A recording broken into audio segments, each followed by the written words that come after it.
The receipt didn't just lie there. It was a stark, white flag of surrender against the checkered vinyl tablecloth.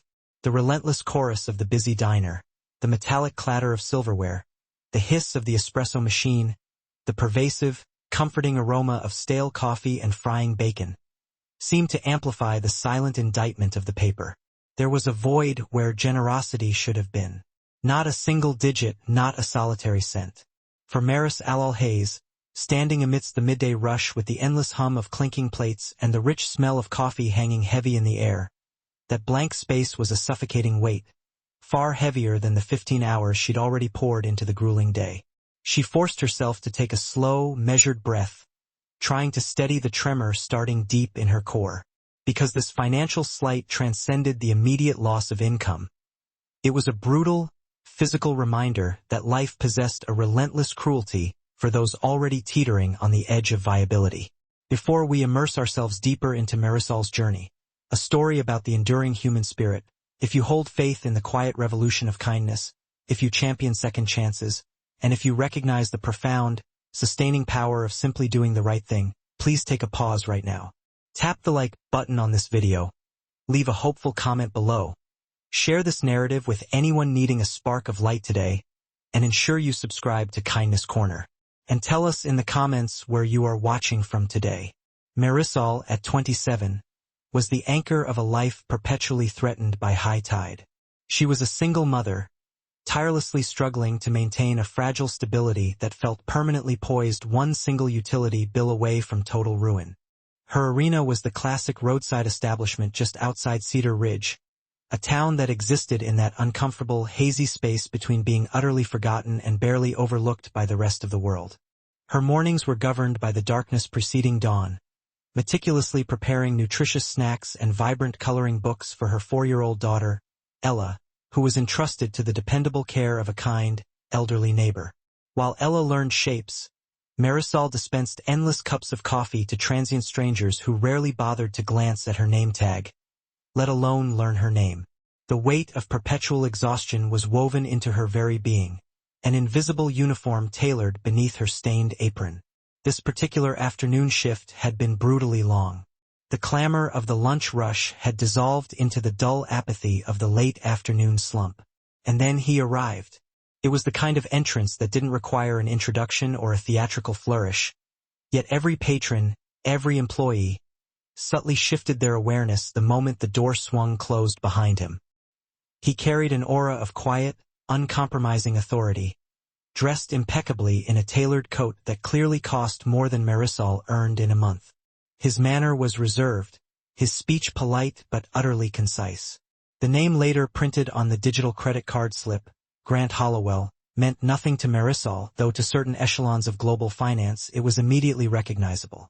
He was, in fact, a titan of industry, a man whose wealth was measured in billions, a truth she would only come to comprehend weeks down the line. Despite his obvious difference, Marisol served him with the same unassuming professionalism she offered the truck drivers and local regulars. She anticipated his needs, silently topping up his coffee before he even lifted the cup, delivering his meal exactly to specifications. She checked on him one additional time, propelled by a faint, persistent anxiety.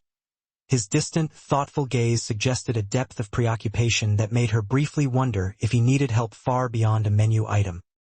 He merely offered a soft, almost soundless thank you and continued his meal in solitary quietude. When he finished, he executed a gesture of fastidious order, placing his silverware neatly together at the precise center of the plate, sliding out of the booth, and exiting the diner without a backward glance or a superfluous word. When Marisol returned to the newly vacated booth to bust the table, her eyes fell immediately on the receipt, pristine white against the red vinyl. The confirmation stared back, cold and undeniable, total paid tip $0.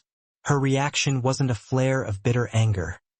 It was the heavier, more corrosive pain of familiar dread. Her chest constricted, tightening around the knowledge of the looming deadlines. The grocery list tacked crookedly to her refrigerator door, the basic new notebooks and pencils her daughter needed for preschool, and the rent payment due in 10 unforgiving days. She swallowed the bitterness, issuing a silent, habitual command to herself. Asterisk kindness cannot be transactional. You serve people because it is right, not because they will reward you. She began the ritual of clearing, wiping down the sticky tabletop with practiced strokes, stacking the heavy ceramic plate and the water glass. But as she lifted the main plate, the movement resisted her. It didn't slide smoothly. It momentarily snagged on an obstacle underneath. Marisol paused, lifting the plate again, much slower this time, and saw it. A piece of high-quality cream paper, folded once, expertly concealed beneath the rim of the dish. Her name, Marisol, was written across the outside in careful, deliberate handwriting. No extraneous titles, no polite salutation, just the intimacy of her first name. A strange energy coursed through her, a mixture of adrenaline and curiosity that felt almost sacred in the mundane chaos of the diner. She waited, letting the current rush of customers flow past, seeking a moment of privacy before daring to open it, her hands trembling just enough to register the movement. The message was concise, devoid of sentimentality, yet deeply observant. It spoke of how he had noticed the way she gently balanced a brightly colored crayon drawing tucked into the pocket of her apron, the genuine patience in her voice as she addressed even the most irritable customer, the sheer, quiet dignity with which she navigated an undeniably unkind day. She reread the final sentence, a declaration that forced her to sink into the vacated booth, the breath catching sharply in her throat. Asterisk, this is not a tip, it is an opportunity. Hidden behind the cryptic note was a heavy stock business card, minimalist and elegant, and a folded check.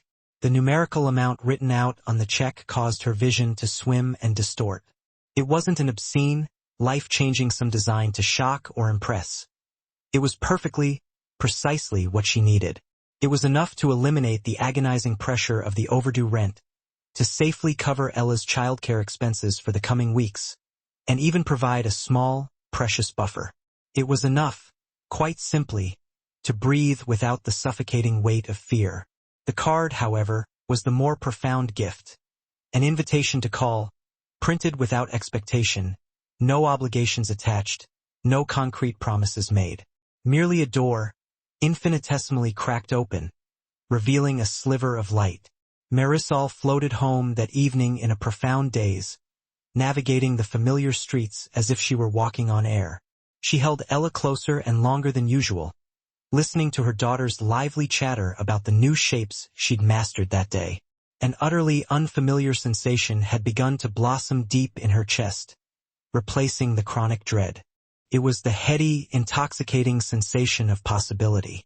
The following morning, after safely dropping Ella off at the neighbor's, Marisol sat paralyzed in her worn-out sedan for nearly 20 minutes, the sleek business card burning a small hole in her palm before she finally summoned the courage to dial the number. When the line connected, the person who answered did not rush her. They simply listened with profound attentiveness. Weeks turned into months. Marisol did not immediately abandon her post at the diner. She learned that Grant Hollowell operated a specialized foundation focused intensely on revitalizing struggling small-town businesses and cultivating profoundly overlooked regional talent. His core philosophy was clear. Lasting dignity was earned through meaningful work and genuine opportunity, not through indiscriminate charity or mere handouts. The note had been a deliberate, meticulous test, not of her humility or her obedience, but of her attentiveness. Would she be the kind of person who noticed the anomaly when everyone else missed it? She had passed the test. Guided by expert mentorship, specialized training programs, and critical resources she never dreamed of accessing, Marisol unearthed a latent talent for logistics, organization, and compassionate leadership. The diner owner, recognizing her blossoming capability, began steadily delegating her increasing responsibility.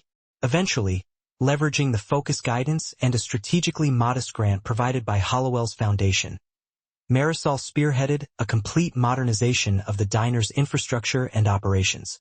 It transformed from a rundown eatery into a vibrant, essential community hub, dedicated to hiring and supporting other local parents struggling to juggle the demands of work and family life.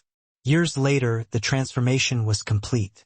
Marisol stood at the pass-through window of the same diner, now a clean, brightly lit, busy space overflowing with the sound of confident laughter and efficient service.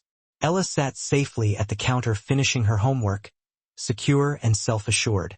Grant Hollowell maintained his annual pilgrimage, always seeking the same booth.